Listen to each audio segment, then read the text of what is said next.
Mobility for Business est un événement de Connect IT, donc le groupement professionnel des acteurs de l'IT en Tunisie, de la Connect, et co-organisé par Proxim Group, qui est en fait le groupe qui dispose de plus grande concentration de développeurs en Tunisie. Et je dirais même modestement que probablement au sein de Proxim, on a la plus grande concentration d'ingénieurs en dehors du Grand Tunis. Donc le Mobility for Business a vocation à sensibiliser les entreprises tunisiennes sur l'importance de la mobilité pour sa propre transformation digitale.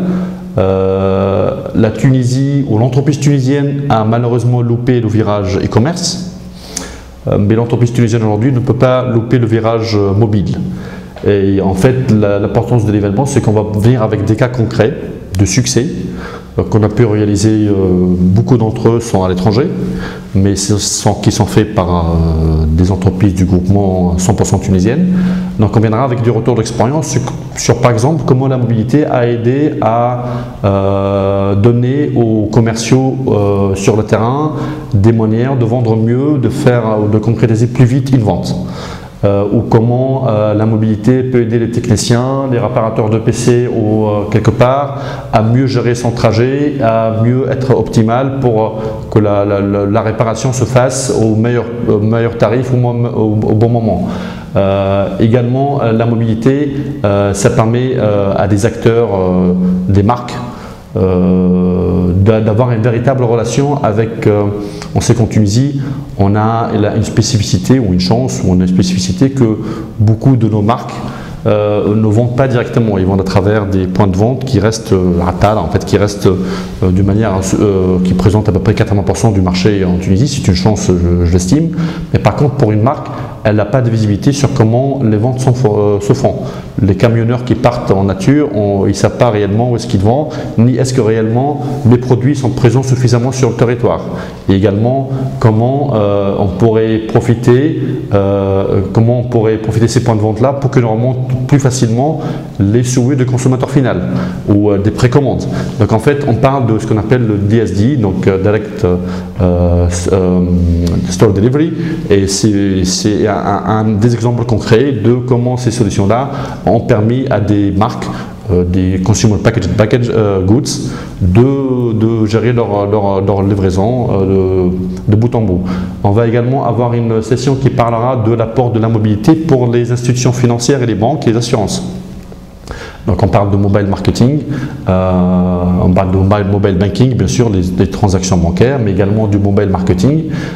Aujourd'hui, le smartphone, c'est probablement l'élément le plus proche du cœur du consommateur. Il a souvent sous son cœur.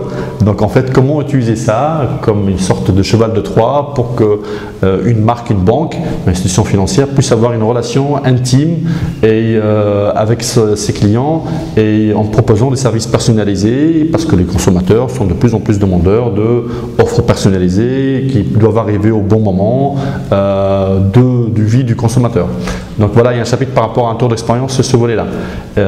Et on va également parler de comment la mobilité peut aider à dématérialiser véritablement des points de vente, des vendeurs à la sauvette entre guillemets, qui peuvent, en étant équipés de bons instruments mobiles, ils pourraient faire en sorte que des contrats dans les mondes de telco, ou des banques ou d'assurance remontent d'une manière fiable et authentifiée et sécurisée à la mise en mer, tout en garantissant la transaction de bout en bout. C'est vraiment des use cases concrets qui ont fait leur preuve ailleurs et on va le présenter, et je pense que ça mènera à une sorte d'évangélisation sur comment la mobilité pourrait aider l'entreprise tunisienne, tout secteur confondu, avec des cas concrets que nous on a observé. Les consultants, les sociétés qui sont là, ils ont déjà mis en place ces solutions-là souvent ailleurs. On veut partager ce retour d'expérience-là avec les invités et puis les amener peut-être à avoir des réflexions sur comment effectivement la mobilité pourrait être un levier de gain de productivité pour l'entreprise, d'accélération de processus métiers. Souvent des processus métiers ou certains processus métiers dans le bancaire ou ailleurs, les gens doivent revenir au bureau pour être devant leur écran, leur applicatif pour donner une autorisation de crédit par exemple. Ce genre de choses, on peut l'accélérer avec la mobilité. On a des cas concrets, des exemples de cas concrets qu'on présentera. Donc accélération des processus métiers et globalement optimisation du coût. Parce qu'en fait, quand on sort de volet de distribution, le fait qu'on puisse avoir un camion qui est juste à côté, qui va faire une livraison à une point de vente, ça permet de faire des économies de carburant, des économies de temps. Donc en fait, c'est vraiment un véritable levier de gain de productivité également de l'entreprise au sens large. Sincèrement, je pense qu'on avait déjà une connectivité qui est pas mal en Tunisie. Et effectivement, la 4G, ça va être pour les gens du contenu, pour les gens qui font de la vidéo, etc. Ça va être effectivement un accélérateur de business. Je pense qu'on avait déjà sur l'entreprise, en tout cas les métiers, on avait déjà une connectivité qui est assez satisfaisante. Effectivement, il y a un effet de lancement qui est important. En tout cas, ça témoigne que les opérateurs télécoms et le gouvernement, parce que les opérateurs télécoms, ils ont payé de l'argent pour avoir cet accès à la 4G.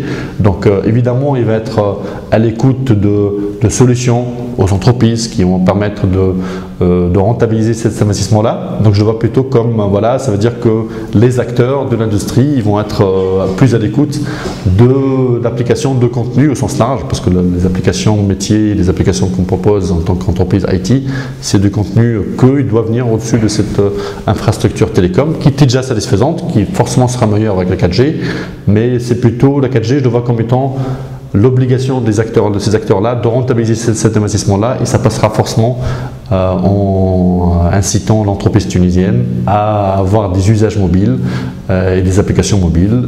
Et voilà, c'est ce qu'on propose justement au sein de cette journée. La lenteur avec laquelle avance le commerce en Tunisie, ce n'est pas un problème technologique, c'est un problème de confiance. Et quand il suffit que les banques se mettent entre elles, qu'il y ait une sorte de consortium de carte bleue qui puisse protéger le consommateur quand il fait une transaction sur le commerce, que le risque soit pris par les acteurs financiers, quitte à le provisionner. Le risque, ça se provisionne, il y a des provisions de risque.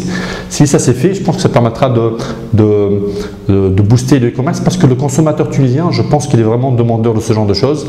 Et malheureusement aujourd'hui, le contenu local, en tout cas les barrières, aussi du point de vue logistique, livraison, etc. Il faut qu'on opte sur des choses qui, même en Europe, ne sont pas bizarres, ne sont pas étonnantes. En Allemagne, on fait plus de pay on delivery que du e-commerce, paiement sur site e-commerce.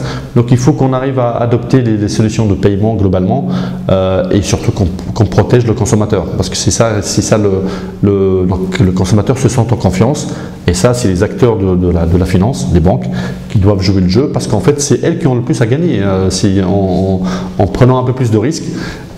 C'est elles qui ont le plus à gagner de sécuriser davantage de consommateurs.